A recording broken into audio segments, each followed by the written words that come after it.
John Henry Smith is live from Saints camp where some players are trying to work out. Well, today is a big day in sports on a couple of fronts, but as you referenced, we are going to stick primarily with the NFL right now.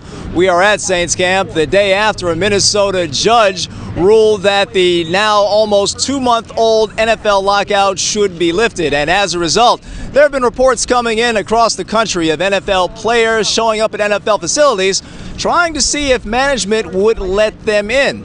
This morning, we caught Malcolm Jenkins, and he had no trouble getting into the Saints facility.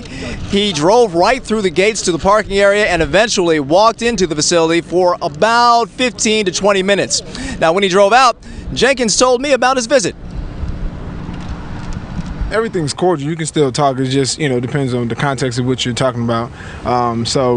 With this stuff just opening up today, we'll have to wait for a couple days to see what happens, and when they work the stuff out, we'll have a better understanding of what exactly the rules are and what we can and can't do.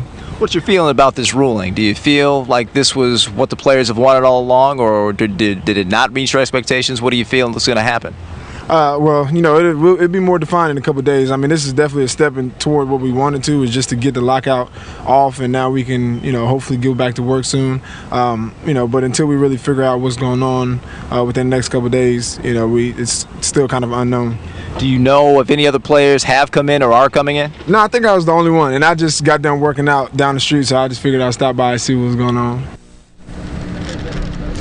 Now, as luck would have it, this happens to be the day that Saints general manager Mickey Loomis scheduled his annual pre-draft press conference. Of course, the NFL draft starts on Thursday. Now, Loomis was in much more of a mood, of course, to talk about who the Saints would be picking than he was to talk about the ongoing NFL lockout battle playing out in the courts.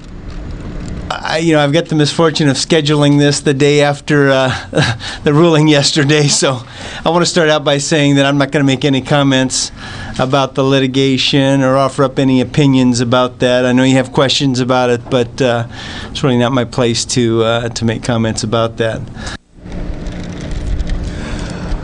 We'll have much more coming up later in sports from Mickey Loomis, not only on his thoughts about the day after the ruling, but also, of course, his thoughts on the NFL draft. Plus, of course, we're going to have a preview of Game 5 between the Hornets and the Lakers, played tonight in L.A. For now, back to you.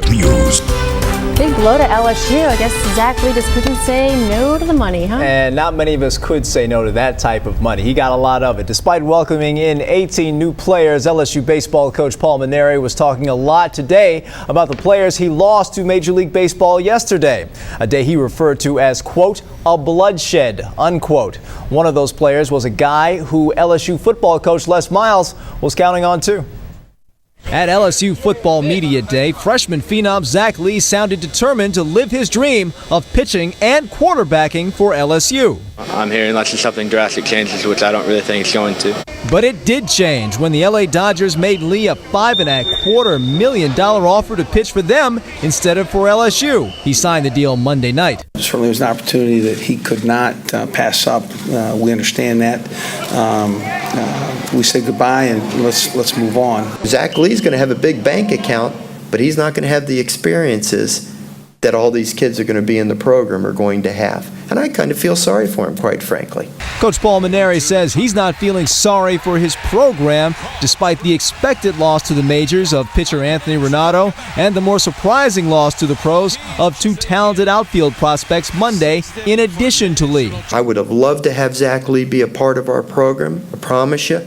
I would have loved for the other kids to be a part of our program, but it wasn't a death blow to us, and I'm sure it's not going to be to the football program either.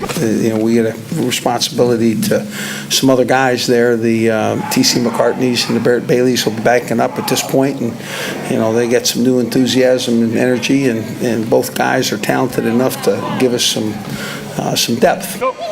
Well, switching to the pros, the Saints have welcomed a new running back to the team. 8-year NFL veteran Ladell Betts was on the practice field for the first time with the team after signing what's believed to be a one-year deal. Now, he says he's still recovering from knee surgery, so Coach Sean Payton says Betts won't play Saturday against Houston. The Saints' new number 40 is just happy to be in black and gold. I'm honored. I have a lot of respect for this organization. And we're still waiting for the news Brett Favre warned us to, quote, stay tuned for on his website today. He did travel to Viking headquarters this afternoon, spawning speculation that he's about to announce his return to the team just in time to face the Saints, of course, in 3 weeks. You know he's So going to much be playing. hype. Exactly. Oh, Going through all this charade, we know he'll be yeah, there. well, I'm getting sick of that story. Yeah, we all are. All right. But you're watching. We have no choice right now. We got to be here for a few more minutes. We'll be right back.